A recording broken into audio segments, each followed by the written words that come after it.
All right, Akshay, you equaled your career low round with a 62. Excellent playing. If we can get some comments. Yeah, hit it nice off the tee. Feel like I hit a lot of good golf shots.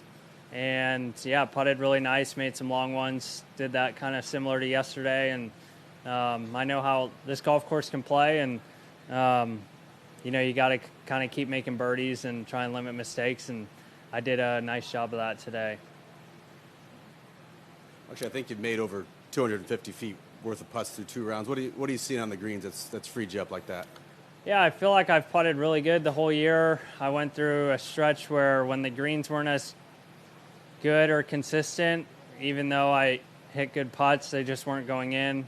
Last week was a big factor of that, Poana and wind and a bunch of things like that. So I feel like I kind of showed up this week, did my same stuff, and my speed's been really good this week. I've had pretty stress-free putts and missed a couple of short ones, but that's going to happen.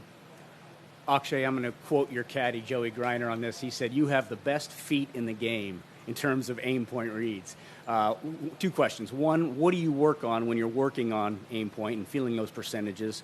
And 2, when you come to a week like this, after a week where you almost have to putt really defensively, what changes in your mind here when that doesn't happen anymore? You can be kind of aggressive.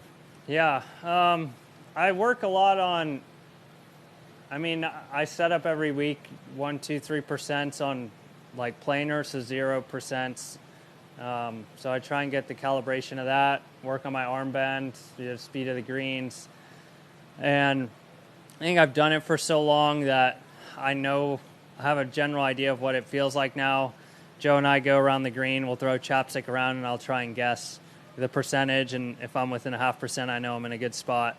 And Arnold Palmer was one of those weeks where I was legit within like 0.1 every time on the putting green. So some weeks you just feel great, and some weeks it's just harder. But I just work so hard on it. I'm consistent with it, and I think that's what it takes to be a good green reader, or a good putter. And you see that with a lot of guys, how they practice. And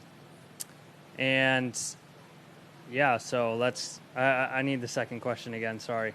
Is it coming from a week last week where you kind of have to putt defensively all week to here where you can kind of be more aggressive? Is there a mindset change, or it's natural? No, I think you free up more when you see the golf ball rolling better. I think that's part of it last week is you're trying not to leave yourself 4 to 5 footers. Here you can be a little more aggressive, which is nice. But when, you're hitting your lines and you're hitting your spots and your speed's good, then the hole gets big, and it's a good feeling when you do have great greens. Thanks. Actually, after the win at Bay Hill, how did that change your comfort level at all if playing in some of these big tournaments, signature events, major championships? Yeah, it's been, you'd think it'd be easier, but I think Joe and I talk about it so much about expectations get so high after you win. And so that's hard to manage, because you feel like you're on top of the world. You get more upset when you hit it to 20 feet versus 15 feet. Certain putts don't go in when they did when you do win. So having a perspective shift is hard, but it definitely helps that I know I can win on hard golf courses and against some of the greatest fields on the PGA Tour. And I had a great conversation with Jacob Bridgman about it. You're going to have your highs and you're going to have your stretches of great golf, and sometimes you're going to have your lows and it's not going to go as well, but he has such a good perspective on the bigger outcome of it, not just singular events, but 10 to 15 years. I want to be like Adam Scott playing, at a peak at 45 years old and hitting it as far and as good as he does, so there's such a bigger perspective on that than just comfort level, week to week. Is this the first time you've been dealing with that sort of expectation shift? No, probably not. I think I've gone through stretches of really good golf and really not so good golf and chasing certain things, and it just happens in the sport. It drives you crazy, and you never know what you're going to get. That's why I love it. You're never going to be perfect, and there's just too many factors to get overwhelmed, even though we do. Coming from the caddy side of things, it's always a pleasure when we catch you and Joey in a conversation out there.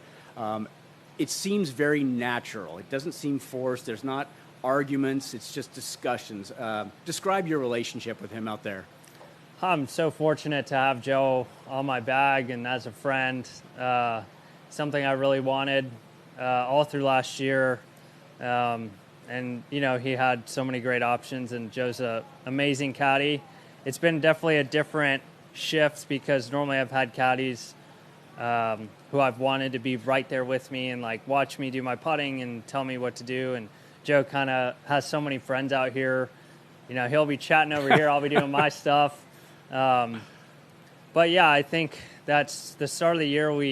We're always on the same topic with club selection, certain things. And then, yeah, after we won, it definitely changed a little bit. We went through, you know, we weren't always on the same page, and I'm an overthinker and he's very to it. And so I think after last week, you know, we kind of looked at each other and said, we're back, you know, we're on the same page. And he's just a great guy to be around, and I'm very fortunate to have him in my corner. All right. Thanks, Akshay. Good.